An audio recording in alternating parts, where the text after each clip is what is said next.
According to the report by Admiral Ramsay, because of the magnitude of D-Day, from the outset of detailed planning, it was clear that the success of Operation Neptune, crossing the English Channel, would be largely dependent upon the ability to exercise close and continuous control of the thousands of ships and craft taking part.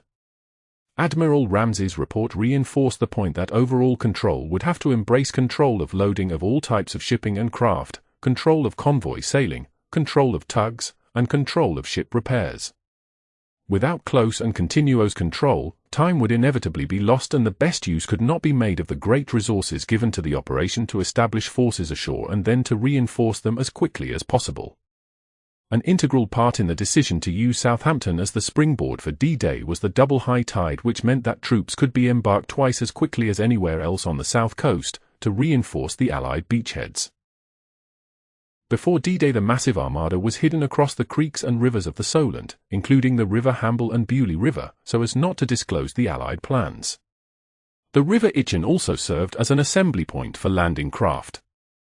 At the top of the film is Chesil Bay, where over 100 landing craft assembled before berthing at Shamrock Quay to receive final instructions and making their way to Embarkation Hard S4, outside the present-day soccer stadium. Many of the flotillas assigned to Gold Beach embarked from here.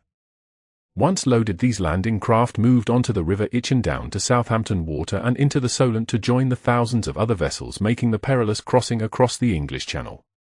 The 53rd LCT Flotilla D Squadron G1, carrying priority vehicles for 231 Brigade and its associated units including the Sherwood Rangers, embarked at S4 between 12 midday and 7:30 p.m. 3 days before D-Day and moored off Calshot before sailing past the Needles at 3 p.m. on the 5th.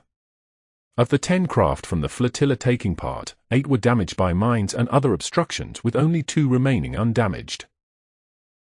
Returning to the river at Woolston, there are pictures of the Secretary of State for Air, Sir Kingsley Wood, who did much to promote the role of the RAF prior to the start of World War II, visiting the Supermarine Aviation Works on February 2, 1939.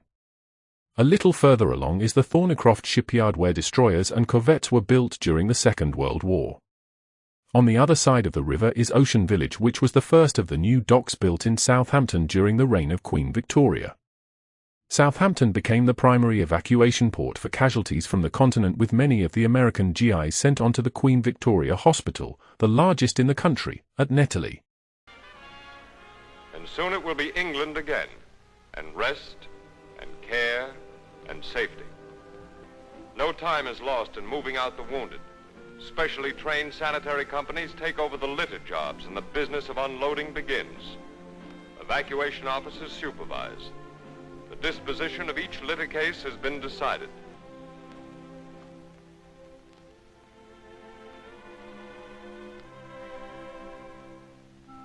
And so man helps man, and American teamwork proves itself once more, and the job is shortly done. Many were cared for by the 703rd Medical Sanitary or First Aid Company, who were one of 16 non-white companies based in the area and were the first black unit to receive the Meritorious Service Award. Further along is the Empress Dock, where the National Oceanography Centre is now located. The dock was opened by Queen Victoria in 1890 and at the time could accommodate the largest ships in the world. During Operation Overlord, it was also used as an assembly point for the vast variety of landing craft as well as larger ships.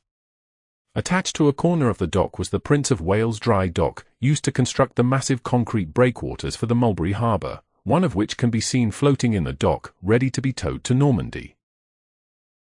Of course, one of the busiest docks during Operation Overlord was the White Star or Ocean Dock built for the Titanic. Fortunately, we have an original World War II plan of the docks, drawn by an American officer, to tell us how the berths were used.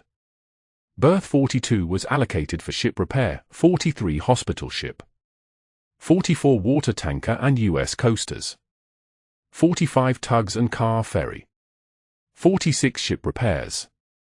Perhaps most significant of all, because it is usually overlooked, berth 47 was used for motor transports. These were Liberty ships that were specially adapted, in the port, so they could ferry vehicles with their drivers across the channel.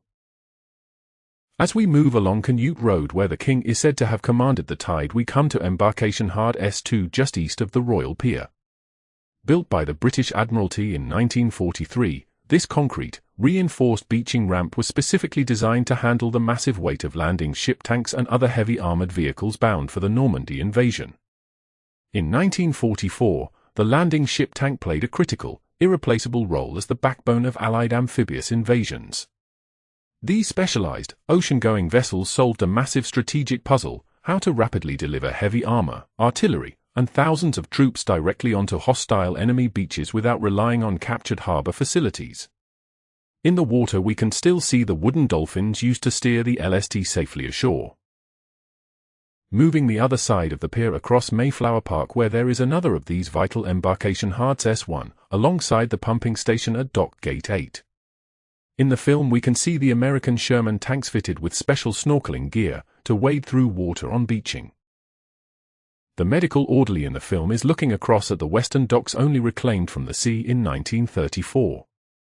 In the film, Patton's Third Army is seen embarking for Normandy.